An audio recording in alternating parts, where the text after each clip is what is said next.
న్యాయాధిపతులు 12వ అధ్యాయము. ఎఫ్రాయిమీయులు కూడుకొని ఉత్తర దిక్కునకు పోయి, నీవు అమ్మోనీయులతో యుద్ధము చేయబోయినప్పుడు నీతో వచ్చుటకు మమ్మునేల పిలవలేదు? నీవు కాపురమున్న నీ ఇంటిని అగ్నితో కాల్చివేయుదుమని యెఫ్తాతో చెప్పగా, యెఫ్తా, నాకును నా జనులకును అమ్మోనీయులతో గొప్ప కలహము కలిగినప్పుడు నేను మిమ్మును పిలిచితిని గాని మీరు వారి చేతులలో నుండి నన్ను రక్షింపలేదు. మీరు నన్ను రక్షింపకపోవుట నేను చూచి నా ప్రాణమును అరచేతిలో ఉంచుకొని అమ్మోనీయులతో యుద్ధము చేయపోతిని.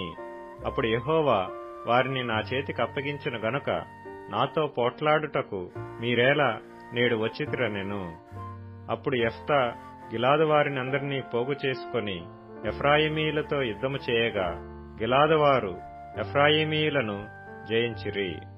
ఏలయనగా వారు ఎఫ్రాయిమీయులకును మనష్షీయులకును మధ్యను గిలాదువారైన మీరు ఎఫ్రాయిమీయుల ఎదుట నిలువక పారిపోయిన వారనిరి. ఎఫ్రాయిమీయులతో యుద్ధము చేయుటకై గిలాదువారు యోర్దాను దాటు రేవులను పట్టుకొనగా, పారిపోయిన ఎఫ్రాయిమీయులలో ఎవడో నన్ను దాటనీయుడని చెప్పినప్పుడు గిలాదువారు, నీవు ఎఫ్రాయిమీయుడువా అని అతని నడిగిరి. అందుకతడు నేను కాను అనిన ఎడల వారు అతని చూచి షిబ్బోలెతను శబ్దము పలుకుమనిరి. అతడు అట్లు పలక నేరక సిబ్బోలెతని పలకగా, వారు అతని పట్టుకొని యొర్దాను రేవుల యొద్ద చంపిరి. ఆ కాలమున ఎఫ్రాయిమీయులలో 42,000 మంది పడిపోయిరి. యెఫ్తా 6 సంవత్సరములు ఇశ్రాయేలీలకు న్యాయాధిపతి అయ్యుండెను. గిలాదువాడైన యెఫ్తా చనిపోయి గిలాదు పట్టణములలోనొక దానియందు పాతిపెట్టబడెను. అతని తరువాత బెత్లెహేము వాడైన ఇబ్సాను ఇశ్రాయేలీలకు అధిపతి ఆయను.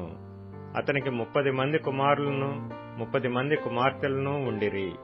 అతడు ఆ కుమార్తెలను తన వంశమున చేరని వారికిచ్చి, తన వంశమునకు చేరని 30 మంది కన్యలను తన కుమారులకు పెండ్లి చేసెను. అతడు 7 ఏండ్లు ఇశ్రాయేలీలకు అధిపతిగా నుండెను. ఇబ్సాను చనిపోయి బెత్లెహేములో పాతిపెట్టబడెను. అతని తరువాత జెబూలూనీయుడైన ఏలోను ఇశ్రాయేలీలకు అధిపతి ఆయను. అతడు 10 ఏండ్లు ఇశ్రాయేలీలకు అధిపతిగా నుండెను. జెబూలూనీయుడైన ఏలోను చనిపోయి జెబూలూను దేశమందలి అయ్యాలోనులో పాతిపెట్టబడెను. అతని తరువాత పిరాతోనీయుడైన హిల్లేలు కుమారుడగు అబ్దోను ఇశ్రాయేలీలకు అధిపతి ఆయను. అతనికి 40 మంది కుమారులను 30 మంది మనుమలను ఉండిరి. వారు 70 గాడిద పిల్లలనెక్కి తిరుగువారు. అతడు 8 ఏండ్లు ఇశ్రాయేలీలకు అధిపతిగా నుండెను. పిరాతోనీయుడైన హిల్లేలు కుమారుడగు అబ్దోను చనిపోయి ఎఫ్రాయిము దేశమందలి అమాలేకీయుల మన్యములోనున్న పిరాతోనులో పాతిపెట్టబడెను.